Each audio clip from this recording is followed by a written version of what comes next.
Alright, in this video I want to talk about using some different options inside the editor. What we're going to do is we're going to click back into Demo Homes. Click on the Demo Residence here. And we're going to go to Plan and Other Files. Stop that.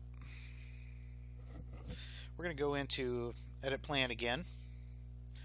So we're in Edit Plan. We had our icons that we originally laid down in the last video. I want to talk about a few different options here that you can use. First one's going to be Ruler. On Ruler, works for a couple different things very well. If we click on Ruler here, we're going to go ahead and hit Place Rulers, and we can see that the set ruler distance pops up on here. Now, setting the ruler is pretty easy to use. For one, you need to find a measurement on the plan. In most situations, you'll find somewhere on the plan where they've taken a measurement between 2 points.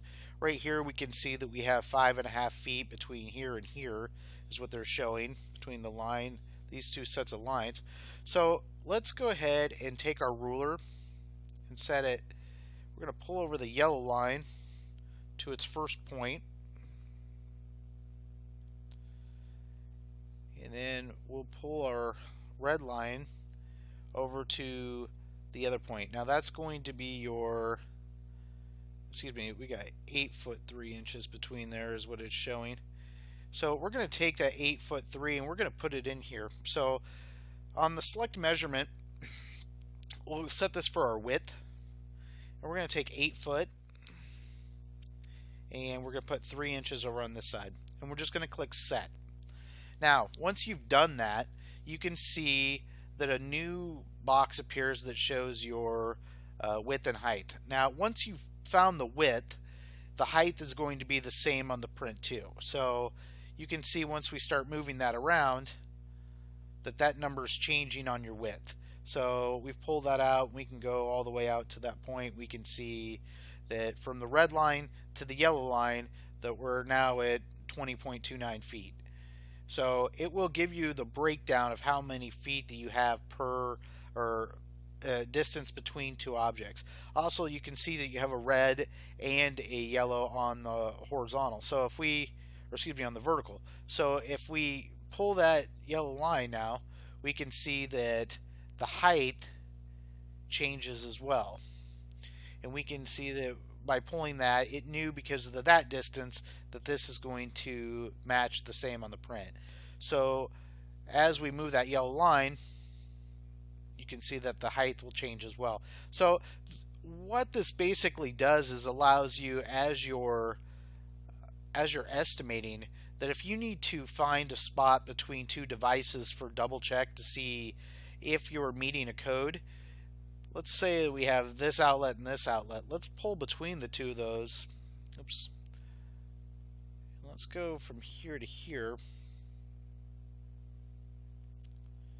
Put our TV jack back over there. And we can see right now that we're actually over the distance between code would allow. So we can take and move that outlet over that we need to be between 12. We're still a little off. Because we did that, now we show that our distance between those two meets code requirements of the 12-foot distance. So that is how that's going to work. So in that situation, we probably want to add another outlet over there since I can tell our distances are going to be off a little bit. And the other thing we can do with Ruler as well is if you were wanting to make sure that your distance between two sets of devices were matching, especially with can lights or fixtures or anything like that, when you have a distance. Right now it's showing that it's 7.17 across the room between them. So if we wanted to say, okay, well, we want to even these out a little bit,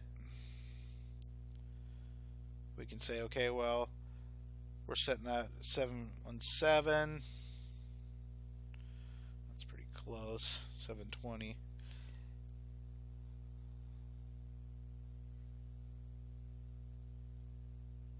Take that back over here.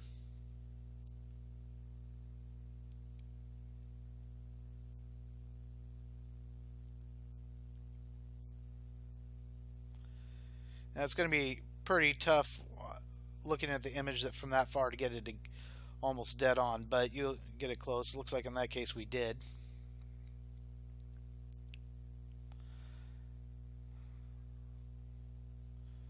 We can do that again over here.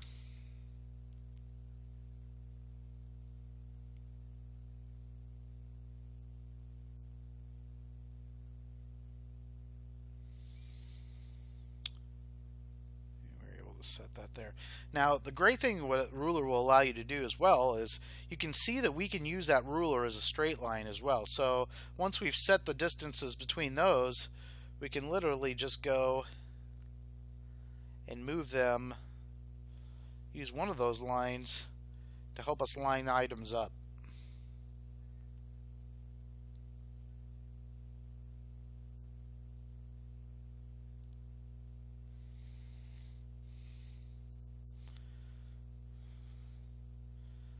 And that's how that would work. So it works great for a straight line as well, to determine if you've got everything straight. A lot of times when you have that white space on a page, sometimes it's hard to tell exactly where we're at. So it will work great for that as well. Now, also another feature to the ruler is instead of having this entire box out here, you can use the hide this button, and you'll see that it makes a pencil over here on the up in the corner that all that information is now hidden so that you have plenty of space to work, but it will allow you to still have the ruler running. And then when we're done with ruler, we can just simply click on that pencil and hit close ruler, and now the ruler is shut off. Now when you turn ruler back on, you will have to give it its distance again. So as soon as you shut it off, it does not hold that information through the entire project. So you will want to make sure that you, if you want to keep it running, then you just need to use the hide this button on that. So that is how ruler works. Now, one other important point of ruler is on our next button here we have is our zoom. If we zoom that picture in, we are not allowed to use, so say we go to ruler again, it will tell you that the ruler needs to be set back to the default size of the picture to work. It's just how it has to work to make sure that it's holding the correct size. So if for some reason you've been zooming in and zooming out, you're going to want to make sure that you just take and hit default size again to use ruler again. So if we go back to ruler here, then it comes back on once you've hit the default size. That next feature we'll talk about a little bit is going to be the zoom feature. It's exactly what it is. It allows you to zoom in on the areas, or zoom ways out on the area if you want to see more of the plan. It has the fit to screen, so it'll show you the entire page. So obviously in that situation it's shrunk it down quite a bit. And then default size, which is the way that the plan comes into REMS, takes it back to that. So you will need to use default a few different times when we're dealing with certain things, and we'll talk about that further down the road. Logo, we haven't talked about that yet. Logo is simply what it is. It allows you to put your company logo on the print. In earlier videos when it talked about making your logo available for prints and different things like that, it is going to use that same logo. So if you hit logo, it will put it on the print for you. You can double click on it and make it bigger if you want, or smaller. You do have that ability, and you can put the logo on each page. So if you try to hit the logo button again, it'll tell you that the logo has already been placed. But if you go to page 2, then you are able to place it on that. So every page that you bring into REMS will allow you to put that logo on there. So that's how that works. Next thing I want to talk about real quick is going to be overlays. On overlays, it's a pretty simple feature. What overlays is basically works as a whiteout we have a blackout and a crossout. So what that does is you can see certain areas where we have writing or noise on the plan that makes it hard to see our objects. If we hit that overlays button, let's say we're going to do whiteout, we'll click on that. You can see the whiteout box has popped up, and we can simply move that whiteout box and it will put that behind the image that you've placed, but cover up any noise that's on the print. And this can be manipulated as well. You can change the horizontal and the vertical of it, make it smaller or bigger by double clicking on that, and you can see that it is taking and covering up that noise. So you just click on it,